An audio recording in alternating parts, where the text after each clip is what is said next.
a todos.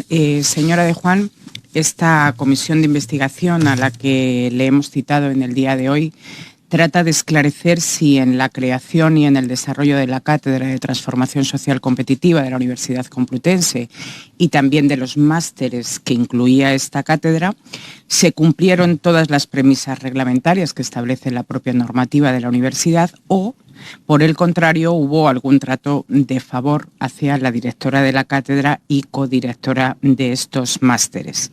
Usted está aquí como excoordinadora de la cátedra y también del máster de dirección de fondos, y dentro de esas funciones que usted ejercía en su condición de coordinadora, queremos hacerle una serie de preguntas a las que nos gustaría que nos respondiera de forma clara y directa.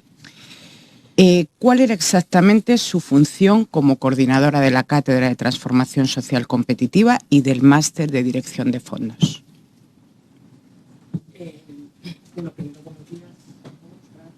El micrófono, por favor.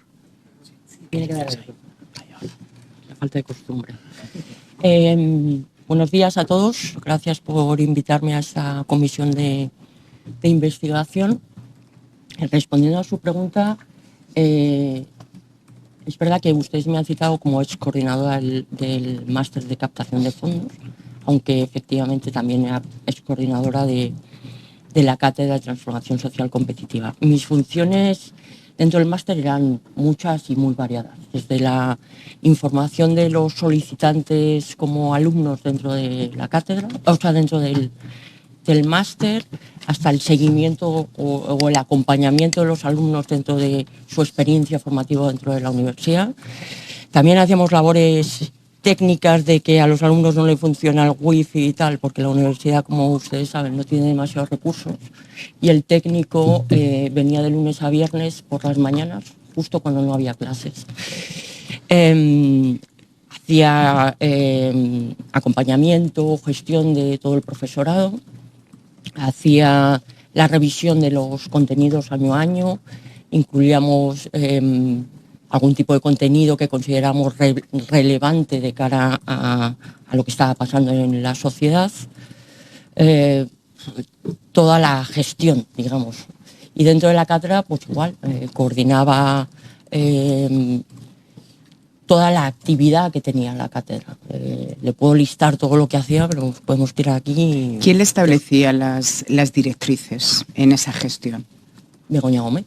¿Begoña Gómez? ¿Solo Begoña Gómez? Solo Begoña Gómez. Solo Begoña Gómez. ¿Mantenía usted entonces, entiendo, reuniones periódicas con la señora Begoña Gómez? Claro. Trabajamos ¿Presenciales? Sí. ¿Quién la asistía? ¿Ella sola o iba acompañada de alguien? Ella sola. Ella sola, no iba acompañada nunca de nadie. ¿Y dónde se establecían esas reuniones? ¿En la universidad? Normalmente en la universidad. ¿Normalmente en la universidad? ¿Alguna vez en la Moncloa? Alguna vez. ¿Alguna vez en la Moncloa? Para ella era más fácil que desplazar todo el equipo de seguridad. Para ella era más fácil reunirse en la Moncloa. ¿Y saben qué parte de la Moncloa se reunía? En un despacho. En un despacho. ¿No era en su residencia? O sea, dentro de su residencia, pero en un despacho. Dentro de la parte residencial. En la parte gubernamental, digamos. ¿Percibía usted alguna remuneración por esas funciones de coordinación? De la cátedra no, de los másteres sí. De los másteres sí. Tal y como está establecido en los presupuestos. ¿Y la señora Gómez tenía alguna remuneración también por esa dirección de cátedra o codirección de los másteres? Por la codirección sí, por la cátedra no. ¿Sabe más o menos qué importes? No lo sé. No lo sé, pero sabe, si gestionaba todo lo que nos ha contado, sabe los importes que aparecían en los presupuestos, por ejemplo, sí, de los másteres, ¿no? Sí, de todas formas en la universidad, para el personal externo, tal y como éramos Begoña Gómez y yo, el límite máximo está en 15.000 euros anuales, con lo cual, en cualquier caso... El límite máximo, 15.000 euros anuales para la dirección o para la coordinación. En todos los conceptos. Insisto, en la cátedra nadie cobraba nada. Ni Begoña Gómez como directora, en los másteres sí. En los másteres sí, pero había dos partidas diferenciadas, una para la dirección y codirección, sí, y otra para la coordinación, exacto, que entiendo que era la que usted asumía. Exacto. Y máximo hasta 15.000 euros. Sí. ¿Y por qué en uno de esos presupuestos aparece la cantidad de 22.176 euros? No lo sé. No lo sabe. De todas formas, en esos presupuestos que están dentro de las propuestas, que yo también hacía dentro de mis funciones, presentar las propuestas a la comisión, bueno, primero a la Escuela de Gobierno y después a la Comisión de Formación Permanente, estaban aprobados por ellos y se elevaba a, ya lo contó aquí el otro día O sea, usted hacía la propuesta, se emitía a la Escuela de Gobierno y la Escuela de Gobierno la aprobaba, en su caso. Y aparecían esas dos partidas. La aprobaba y la elevaba a la Comisión de Formación Permanente. Y siempre existían esas dos partidas, una para dirección y codirección, 15.000, otros años 22.176, y luego la parte de coordinación, que era un importe más inferior a la de dirección. Bien, ¿qué tipo de software o plataformas digitales se desarrollaron en el seno de la cátedra? Se habla del proyecto tecnológico que teníamos dentro de la cátedra. Me van a permitir, y como esta cuestión está judicializada, no contestar a preguntas. ¿Pero usted está imputada en ese proceso? La cuestión sí está judicializada. La cuestión está judicializada y entonces no se pueden dar respuestas sobre ello. ¿Perdón? Que hoy está compareciendo la señora Begoña Gómez, pero no usted en sede judicial. Ya, pero por eso me van a permitir, dentro de mi derecho, no contestar ese tipo de preguntas. ¿Y nos puede contestar a cuál era el propósito de esa plataforma de digitalización? ¿Cuál era el objetivo de esa plataforma de medición del impacto que aparecía en...? Se lo voy a contestar muy brevemente y por deferencia. En todas las actas de las comisiones mixtas, todas, aparece que dentro de las actividades de la cátedra y como cumplimiento de esos objetivos íbamos a desarrollar un proyecto tecnológico donde nadie cobraba o percibía una remuneración económica y estaba destinada a ayudar, tal y como dice el reglamento de las cátedras, al entorno productivo español, al tejido empresarial, en concreto a las pymes, a gestionar y a medir el impacto que hacen. Y esto está de acuerdo con la normativa que viene de Europa, que cada vez más les van a exigir este tipo de informes, ya no solo el informe financiero, sino lo que se llama el informe no financiero, informe de sostenibilidad. Ahora, es verdad que ahora solo se lo exigen a empresas de más de 500 empleados, pero cada vez más van a ir bajando el nivel. Y esto es algo que ellos no tienen recursos, no tienen formación, no tienen capacidad de hacer. Este software pretendía, insisto, de manera gratuita para ellos.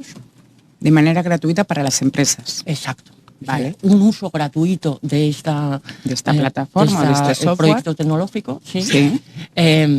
Para ayudarles a entender qué es esto de la sostenibilidad que se oye tanto y que en el fondo no se sabe muy bien qué es. Bien, vale. Y entonces eso se impulsa con ese objetivo totalmente apropiado. Altruista. Altruista para las empresas, se impulsa desde la cátedra y se contacta pues con grandes empresas que eran las que podían poner... No voy a contestar a estas preguntas. Le he explicado pero lo no que nos era puede la decir qué plataforma. empresas eran. No voy a contestar a estas preguntas. Vale. Y nos puede contestar si se reunieron con esas empresas para poner en marcha esa plataforma tan valiosa para las empresas. Yo insisto y entiendo que usted insista, pero le vuelvo a repetir. Que sí, no pero mire, señora de Juan, en el proceso judicial es una cosa aparte a este Parlamento y a esta sede parlamentaria.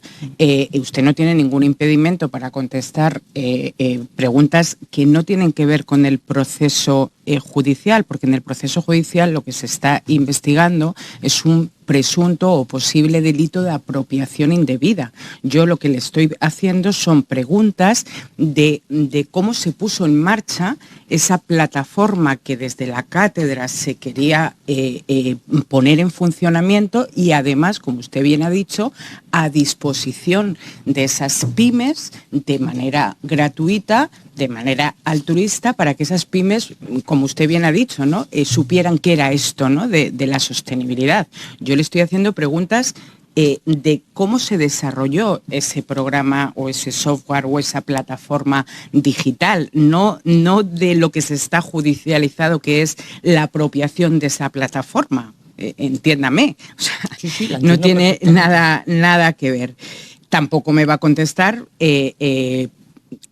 qué parte, o sea, estas 3 empresas que pusieron en marcha esa plataforma, cuando abandonaron esa plataforma, ¿en qué punto estaba el software de desarrollo? Ya le he dicho que entiendo sus preguntas, pero que no voy a contestar. Pero entonces, voy a insistir, entonces el software no se ejecutó. Un proyecto tecnológico. El proyecto tecnológico no empezó a desarrollarse en ningún momento. Bueno, bien. Usted gestionaba, nos acaba de decir, los presupuestos, ¿no? Hacía esa propuesta de presupuestos para que luego los órganos colegiados pertinentes en cada cosa... De la formación permanente. De la formación permanente. ¿De la cátedra no gestionaba usted los presupuestos? ¿Y entonces quién lo hacía? Yo creo que aquí se ha explicado sobradamente.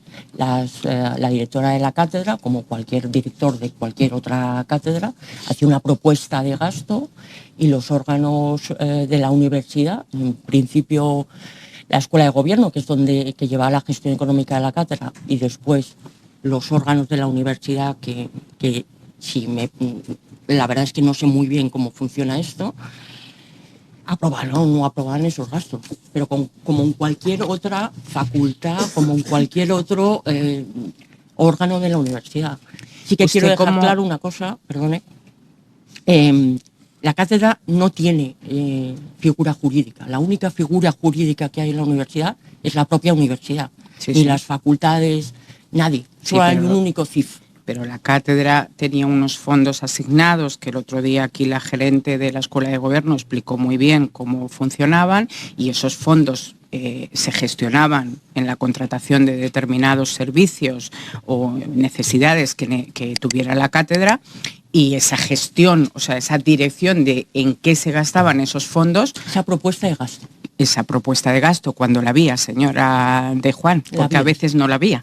Como por ejemplo en el contrato de Making Science. No hubo propuesta ni previsión de gasto, sino que hubo directamente el gasto, y por eso fue un contrato nulo de pleno derecho. Bueno, cuando la interventora dijo que hubo una absoluta inobservancia de los procedimientos de contratación establecidos, no solo en la normativa de la universidad, sino también en la ley de contratos del sector público. Yo creo que aquí lo explicó muy bien la interventora en esta misma sala, y mucho mejor de lo que lo pueda explicar yo, porque yo no soy experta en este tipo de cuestiones. Bien.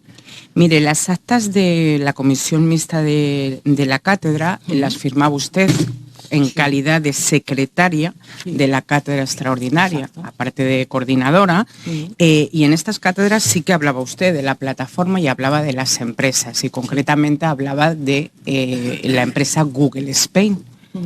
¿Conoce usted el convenio que firmó la universidad con Google Spain? Sí.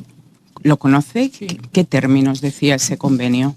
Insisto que no voy a entrar, pero sí lo conozco, y sí que había un convenio firmado por la universidad y visado por la asesoría jurídica de la universidad. ¿Y en ese contenido del convenio aparecía una aportación económica de Google Spain a la cátedra por 36.000 euros? Por 40.000 euros. Por 40.000 euros, pero solo se ingresaron 36.000. Porque la universidad, cualquier ingreso que se hace dentro de la universidad, el 10% se queda en la universidad. De acuerdo, 40.000 euros. ¿Y para qué era esa aportación económica de Google? Para pagar a sus proveedores, que uno de ellos era Making Science. Para pagar a los proveedores de Google en el desarrollo de esa plataforma. Evidentemente, es decir, Google hace una aportación a la universidad y él dice, yo trabajo con una serie de proveedores, para esto, para esto, para esto. Y trabajamos y a nosotros nos pareció bien. ¿Y también cubría o era uno de esos proveedores Deloitte? No. Deloitte no, solo era Making Science, pero lo que factura Making Science fueron 24.200 euros. Y aún así Google aportó 40.000 euros para ello. Bien.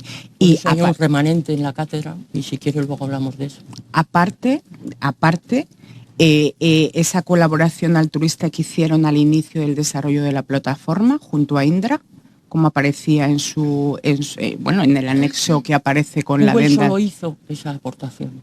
Google solo hizo una aportación económica y nada más. Google trabajaba con la Universidad Complutense, de hecho son patronos de su fundación, y el vicerrector nos propuso trabajar con Google, y a nosotros nos pareció bien.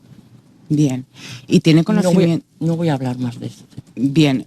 ¿Sabe si ese software o esa plataforma, como usted la llama, fue registrada en la Oficina de Patentes y Marcas? No lo sé, pero no voy a hablar de esto. No lo sabe.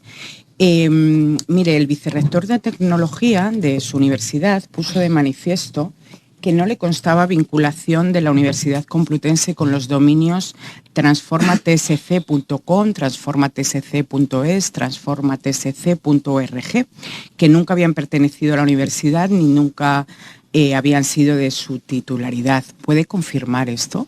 No voy a contestar ese tipo de preguntas. ¿Tampoco? Son dominios, no tiene nada que ver con lo otro. Hombre, tiene bastante que ver. Tiene bastante que ver.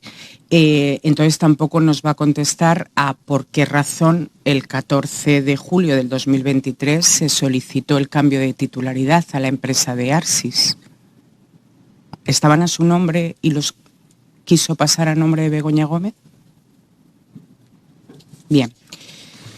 ¿Se sintió usted presionada en algún momento por agilizar procesos administrativos o tomar decisiones? Jamás. Jamás.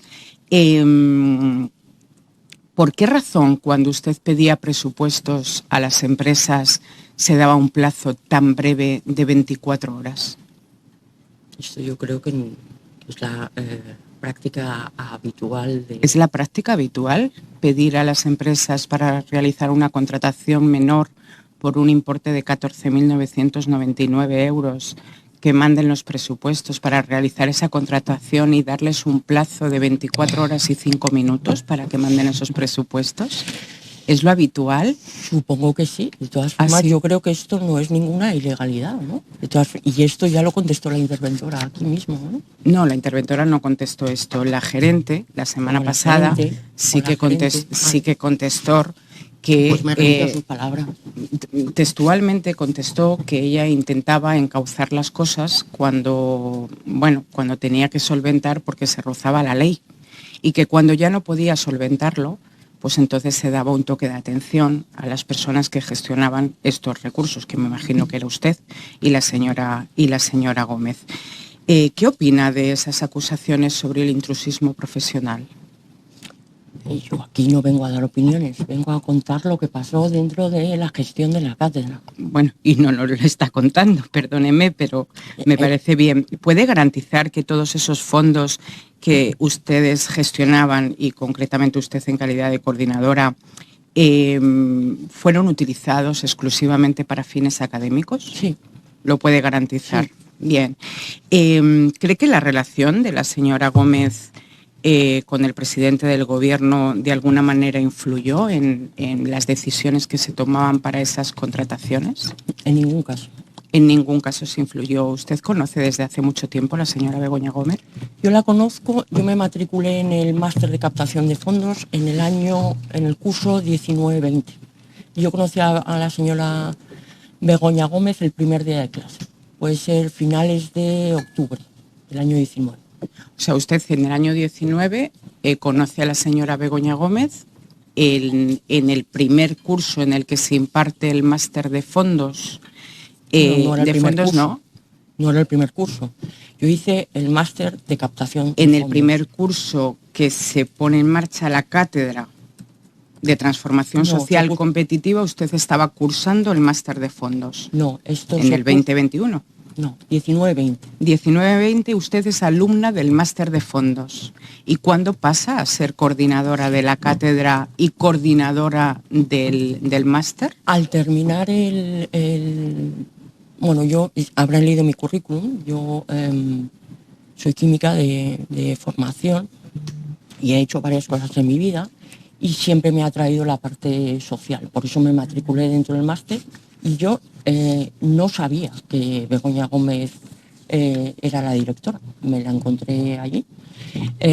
Al terminar a nosotros nos tocó el año de la pandemia, con lo cual fue un poco bastante caótico.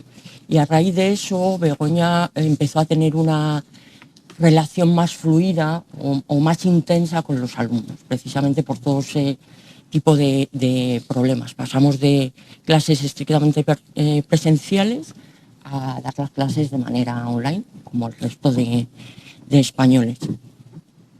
Y al finalizar el máster, Begoña me invitó a ayudarla o a colaborar dentro de las tareas de coordinación del máster de captación de fondos, exclusivamente.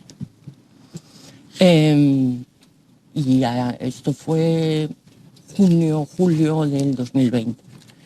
Me invitó al famoso congreso, donde sale el vídeo rector, el congreso de TSC, en calidad de invitada. Yo no colaboraba en las tareas de la cátedra.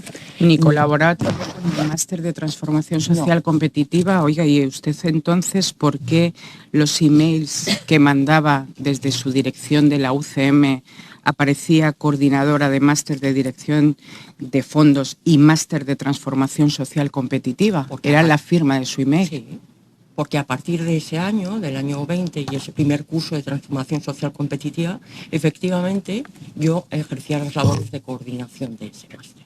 Entonces también ejerció labores de coordinación en los dos másteres. Sí, no me decía tarde, nunca había ejercido nada con el máster de transformación social competitiva. Eso es más tarde del tiempo. Bien. Lo he explicado bastante bien. Me queda un minuto, se han realizado. Sí, señora presidenta, termino ya. ¿Sabe si se han realizado alguna auditoría independiente de las actividades académicas de la cátedra o de los máster? No, porque yo creo que no ha lugar a eso. ¿Era usted responsable de presentar las memorias económicas y de actividades? La responsable última es la directora de la cátedra. ¿Pero usted colaboraba en esas labores de la memoria? En todos los asuntos de la cátedra. ¿Y por qué no se presentaron? Sí se presentaron. En tiempo y forma, según declaró el vicerrector de Relaciones Institucionales la semana pasada. Sí, lo que dijo aquí el vicerrector no fue exactamente así. Dijo que en 3 ocasiones se les solicitó esas memorias y que no se presentaron en tiempo y forma, que los miembros de la Comisión Mixta de Seguimiento no tuvieron esa información y que por eso no se pudieron aprobar ni en julio ni el 28 de octubre. ¿Me está diciendo usted que el vicerrector mintió en esta comisión? Yo digo que eso no fue así. De acuerdo. Ha quedado claro, señora de Juan. Muchas gracias. Nada. Muchas gracias. Vamos a abrir el turno ahora.